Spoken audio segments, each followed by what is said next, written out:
इस वक्त की बड़ी खबर आ रही है रामनगर से। रामनगर के ग्राम बांसीटीला में बाघ ने एक ग्रामीण को मौत के घाट उतार दिया। दरअसल ये पूरा मामला विकासखंड के अंतर्गत ग्राम मनोरथपुर बांसीटीला का है, जहां कल देर शाम अपने खेत में श्रमिकों से गेहूं कटवा रहे एक ग्रामीण पर अचानक खेत में ही बाघ ने हमला बोलकर उसे मौत के घाट उतार दिया।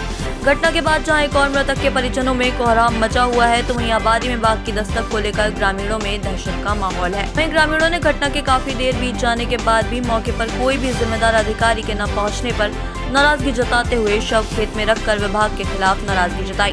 ग्रामीणों ने बाघ के आतंक से निजात दिलाने की मांग करते हुए कहा कि यदि इस बाघ को नहीं पकड़ा गया तो वह आंदोलन करने के लिए मजबूर होंगे। वहीं घटना के कुछ देर बाद कॉर्बेट टाइगर रिजर्व के उप निदेशक दिगान नायक मौके पर पहुंचे और उन्होंने परिजनों व ग्रामीणों को समझाते हुए आश्वासन दिया कि इस बाघ को शीघ्र पकड़ लिया जाएगा तथा उन्होंने फिलहाल इस क्षेत्र में ग्रामीणों से खेत में अकेले न जाने की अपील भी की है। रामनगर से संवाददाता राजीव अग्रवाल की खास रिपोर्ट।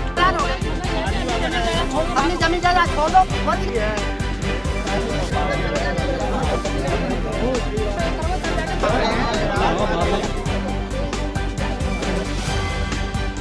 मामला कुछ नहीं, ये हल्ला हुआ था जब इस पर झपट्टा मारा। मैं दीवार बाहर तक सुअर है, मुझे क्या पता टाइगर है। मेरी जमीन 15 बीघा बाहर भी है, 8.5 बीघा ये है। मुझे पता नहीं, मेरे लड़के पर झपट्टा मार दिया। वो बहादुर के साथ लड़ा उससे और मार दिया। क्या मुझे भी मार सकता था वो। घर के सामने से ले गया। हाँ, वहाँ कुछ नहीं, हमें शस्त्र लाइसेंस दो, शस्त्र लाइसेंस दो। देखिए, लालूपुर बास्टेला है, यहाँ पे पप्पू तिवाड़ी नाम के एक युवक को खेत पर चौकीदारी कर रहे थे और जब वो खेत के पास गए तो बाघ उन्हें जो है घसीटते हुए 60-70 मीटर जो है अंदर तक ले गया।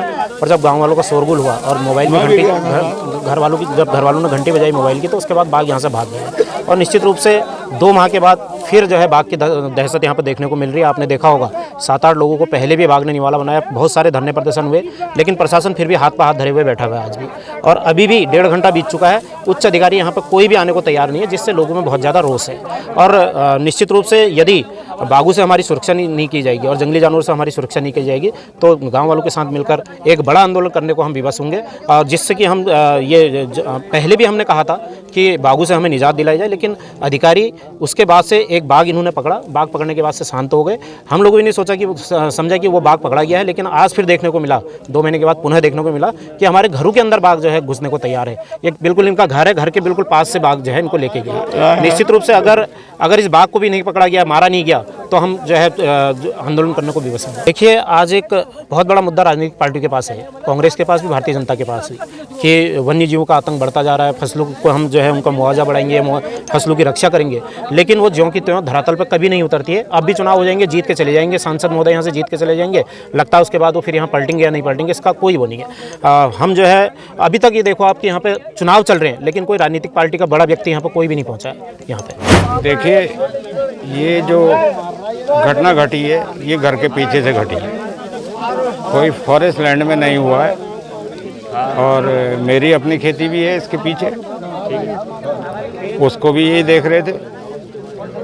और ये घटनाएं दर्शित करती हैं कि जो बाघों की गणना हुई है, जो बाघों पर इन्होंने कोड वर्ड दिए, जो उनके शनाख्त के वर्ड इन्होंने दिए हैं, ये इनकी शनाख्त से बाहर के हैं।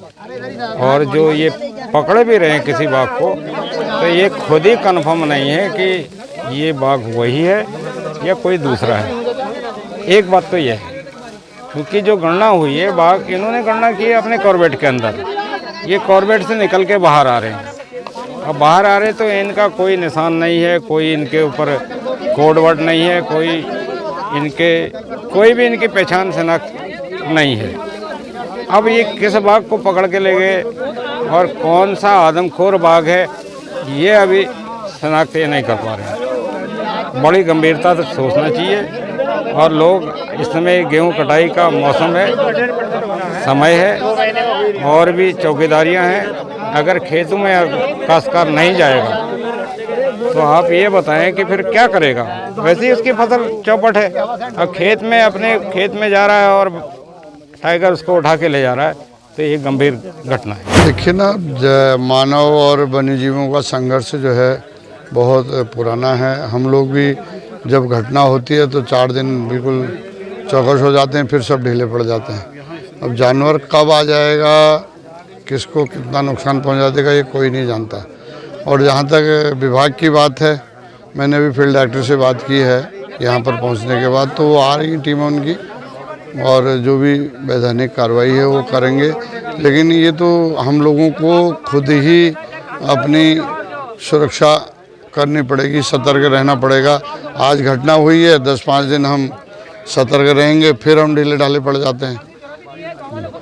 और लेकिन अब दुर्भाग्य है कि हम रहे जंगल में रहे तो संघर्ष हमारा होना ही होना है। ये घटनाएं तो कोई आज की नहीं है, आज मीडिया की वजह से एकदम प्रकाश में आ जाती हैं, पहले तो आती ही नहीं थी।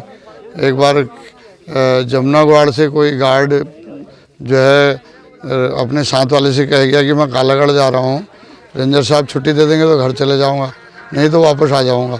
अब वो आया नहीं तो साथ वाले ने सोचा शायद रेंजर साहब ने छुट्टी दे दी होगी, लेकिन जब छुट्टी से भी आने का टाइम हो गया, नहीं आया, फिर ढूंढा तो उसका फिर हड्डी पट्टी मिली जंगल में, शेर ने उसको रास्ते में खा दिया था। तो हम लोगों को सरकार के ही भरोसे ना रह के स्वयं में भी कुछ उपाय करने पड़ेंगे। मुझे एक घटना हुई है बासीटीला गांव में। पप्पू तिवारी नाम का एक 40 वर्ष के आदमी को ऊपर एक टाइगर ने अटैक किया है, तो उसका बॉडी अभी हम रिकवर कर लिए हैं, उसका पोस्टमार्टम करने ले जा रहे हैं।